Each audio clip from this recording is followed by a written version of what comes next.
Welcome back to another technical deep dive here in the debug zone. Today we're tackling a big question and breaking it down with insights from other users. Hopefully this clears up some misconceptions and helps you get the answer you need. So buckle up, stay a little curious, and let's jump right in.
And that's a wrap.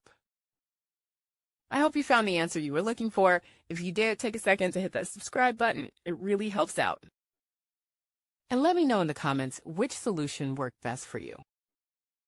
See you next time in the debug zone.